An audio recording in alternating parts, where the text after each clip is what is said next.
দেশ বিরোধী কোনো কর্মকাণ্ড যাতে কেউ করতে না পারে, মিথ্যা অপপ্রচার দিয়ে দেশের ভাবমূর্তিকে বিনষ্ট করার আমরা কিছু কিছু ঘটনা সাম্প্রতিক সময়ে আমরা দেখতে পাচ্ছি বিভিন্ন জায়গায় এবং বিভিন্ন মহল বিশেষের এই কর্মকাণ্ডটি হচ্ছে।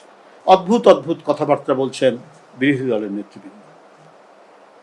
বিরোধী দলের একজন নেতা বলেছেন, আমরা এক ফ্যাসিবাদ বিদায় করেছি, আরেক নতুন ফ্যাসিবাদ তৈরি হচ্ছে, তাকে বিদায়ের জন্য আমরা প্রস্তুত। তো ভাই, আপনারা নতুন কোন ফ্যাসিবাদের কথা মিন করছেন? বর্তমান সরকারকে, বিএনপিকে?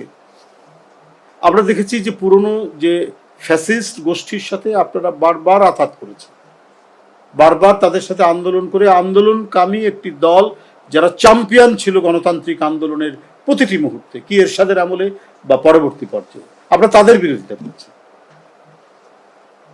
এবং আপনারাও যে ফ্যাসিস্ট চিন্তা চেতনা লালন করেন, এটাও জনগণ জানে, এটা প্রত্যেকটি মহল এই বিষয়টি জানে সমাজে, যে আপনাদের চিন্তাধারা যে কত ভয়াবহ, দলমন্যতা সম্পন্ন, এবং কি পরিমাণ আপনারা দলবাজ। এই দলবাজ থেকে, দলতন্ত্র থেকেই তো ফ্যাসিবাদের জন্ম নেয়। সেই পরিস্থিতি, সেই পরিণামগুলো আমরা দেখেছি আপনাদের বিভিন্ন কর্মকাণ্ডের মধ্যে, আপনাদের রাজনৈতিক আচরণের মধ্যে। গতকালও দেখেছি যে সাংবাদিকদের উপর আক্রমণের যে দৃশ্য আমরা দেখলাম, এটা তো ফ্যাসিবাদেরই নামান্তর। তো সুতরাং এই ধরনের উদ্ভট কথা বলে জনগণকে বিভ্রান্ত করা যাবে না।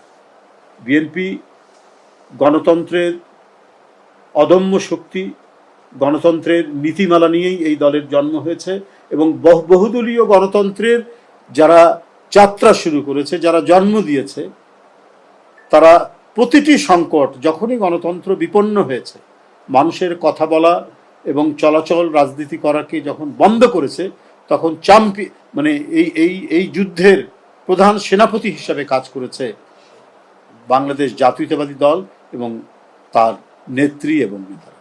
দেশনেত্রী বেগম খালেদা জিয়া আজীবন সংগ্রাম করেছেন গণতন্ত্রের জন্য।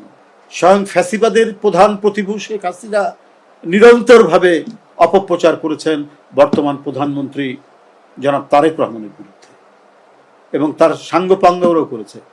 তাদের কাউকেও গ্রেপ্তার করা হয়নি, শেখ হাসিনাকেও গ্রেপ্তার করা হয়নি এই মিথ্যা অপপ্রচারের বিরুদ্ধে।